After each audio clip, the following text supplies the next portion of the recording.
असम के 24 से ज्यादा जिले इस समय जलमग्न हैं। मैं एक ऐसी सड़क पर हूं जो अब सड़क नहीं नदी के तौर पर नजर आ रही है। नौगांव से लेकर होजाई तक का ये सारा इलाका कोपिली नदी के कोप के कारण पूरी तरह से जलमग्न हो चुका है। एक और आपको रेलवे ट्रैक दिख जाएगा जिस पे लोग चलते हुए नजर आ रहे हैं, क्योंकि सड़क है नहीं और सबसे ऊंचा इलाका अगर कुछ है तो इस तरह से रेलवे ट्रैक्स। घर पूरी तरह से पानी में, खेत दूर दूर तक नजर नहीं आ रहे हैं। 1 लाख हेक्टेयर से ज्यादा खेत इस समय पूरे असम में नदी यानी कि पानी के नीचे हैं और वहीं करीब 2 लाख से ज्यादा लोगों को इस पूरी बाढ़ की स्थिति ने प्रभावित कर दिया है।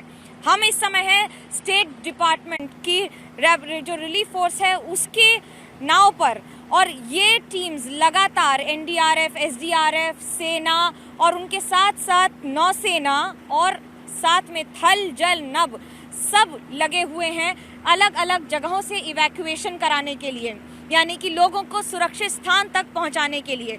अब इन इलाकों में इस मोटर बोट के जरिए जाने की दिक्कत, सबसे बड़ी समस्या ये कि कई जगहों पर इलेक्ट्रिक पोल्स भी गिर गए हैं। ऐसे में करंट के दौड़ने का खतरा होता है। कई इलाके में मवेशी फंसे हुए हैं, जमीन के नीचे कई इलाकों में मवेशी भी फंसे हुए हैं, यानी कि पानी के नीचे।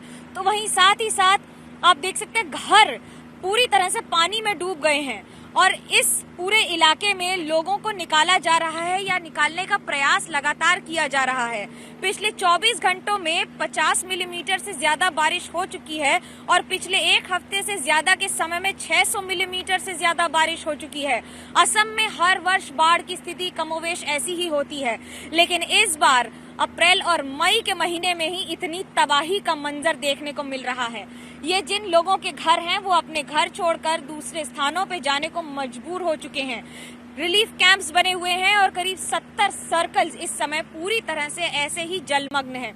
आप जहां तक जाएंगे, जहां तक आपको नजर आएगा, सब कुछ सिर्फ और सिर्फ पानी ही पानी है। लोग घड़े लेकर, पीने का पानी लेकर किस तरह से अपने घरों तक जा रहे हैं जहां पर रहने की स्थिति कम से कम है, और कई इलाकों में तो लोगों को रिलीफ कैंप्स में शिफ्ट कर दिया गया है। सरकार की ओर से खान पान की व्यवस्था की जा रही है कि लोगों को कम से कम बेसिक एसेंशियल्स पहुंचाए जा सकें, लेकिन अभी भी ऐसे कई इलाके हैं जैसे दीमा हसाओ या बाकी इलाके जहां पर लोग फंसे हुए हैं। यहाँ पर भी ऐसे कई घर हैं जहां से लोगों को अभी भी निकालना बाकी है। चारों ओर पानी है, कुछ भी नहीं है। जो खाने का सामान जो होगा, यदि वो खत्म हो चुका है तो अब लोगों के पास कई इलाकों में खाने तक का सामान नहीं होगा। मुख्यमंत्री हेमंत बिस्वा शर्मा लगातार हर एक इलाके की मॉनिटरिंग कर रहे हैं। मॉनिटरिंग का मतलब ये है कि जहां पर जिस तरह के उपाय की जरूरत है उसे किया जा रहा है।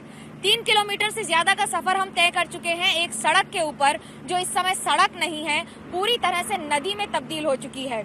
ब्रह्मपुत्र से लेकर ऐसे कई इलाके हैं जहां पर अभी नदियां खतरों के निशान से ऊपर बह रही हैं, और ये बात सिर्फ एक जगह की नहीं है।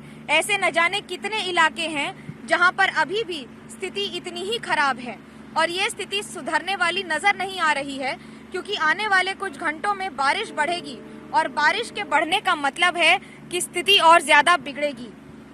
इस समय जितने भी जिले प्रभावित हैं उनमें से कई जिलों के नाम कचार, चराईदेव, दरांग, धेमाजी, धुबरी, डिब्रूगढ़, दीमा हसाओ, होजाई जिसमें हम हैं, कामरूप, कार्बी आंगलोंग, कोकराझार, लखीमपुर, माजुली जो विश्व का सबसे बड़ा आइलैंड भी है, नदी का आइलैंड भी है, नौगांव, नलबाड़ी, उसके साथ साथ सोनितपुर, तमुलपुर और उदालगुड़ी, जोरहाट के साथ साथ बक्सा भी।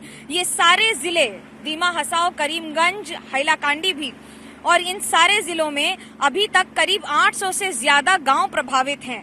जो लोग हैं वो करीब 2 लाख से ज्यादा हैं और लोगों की मौत की खबरें भी आने शुरू हो चुकी हैं।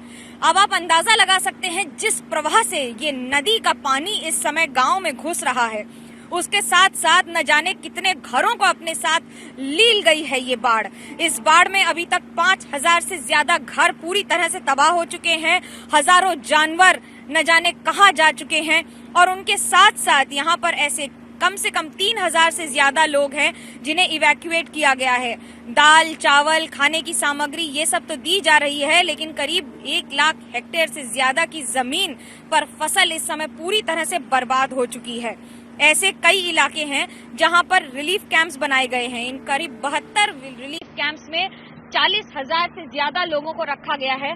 और सिर्फ यही नहीं, ये पुल की हालत देखिए जहां पर रेलवे ब्रिज पर लोग इस समय चल रहे हैं और इसी रेलवे ब्रिज के जरिए लोग इस समय जगह जगह पर अपने घर से सुरक्षित स्थानों पर जा रहे हैं। कुछ इलाकों में तो ट्रेन चल रही है और कुछ इलाकों में ट्रेन नहीं चल रही है, क्योंकि वहां पर खतरे का निशान इतना खराब है, यानी कि इतना ऊंचा हो चुका है जहां पर लोगों के लिए रिस्क है उस इलाके में रहना भी। लेकिन अगले कुछ दिनों तक ये खतरा और भी ज्यादा बढ़ेगा, क्योंकि बारिश का प्रेडिक्शन है, यानी कि फोरकास्ट कह रहा है कि अगले कुछ दिनों में बारिश बढ़ेगी। बारिश बढ़ने का मतलब है जल का स्तर, नदी का स्तर बढ़ेगा। और ऐसे कई इलाके हैं जहां ब्रह्मपुत्र नदी अपना विकराल स्वरूप दिखा रही है और इस विकराल स्वरूप को अगले कुछ दिनों तक असम के लोगों को देखना होगा। ये उनकी इस बार मजबूरी होगी। कैमरा पर्सन सुबीर रॉय के साथ मनोज्ञा लोईवाल, होजाई, असम, एबीपी न्यूज।